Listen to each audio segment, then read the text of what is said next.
საქართველოს ძალოსნობის ფედერაციას მომდევნო 4 წლის განმავლობაში დავით ბეჟუაშვილი უხელმძღვანელებს. ხმის უფლების მქონე 52 დელეგატიდან 28 მხარი ბეჟუაშვილს დაუჭირა. მის კონკურენტ კახი კახიშვილს კი 23 ხმა ერგო. შეგახსენებთ, რომ დავით ბეჟუაშვილი საქართველოს ძალოსნობის ფედერაციას 2006 წლიდან ხელმძღვანელობს.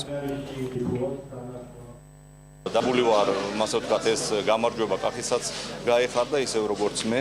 ჩვენ ერთობლივად შევადგენთ გეგმას, ამ ორ გეგმას გავაერთიანებთ და დარწმუნებული ვარ, რომ მომდევნო 4 წელიწადი კიდე იქნება ერთი ძალიან სერიოზული ნაბიჯი გადადგმული ძალოსნობის გაბრწყინებისათვის და წინ წასვლისთვის.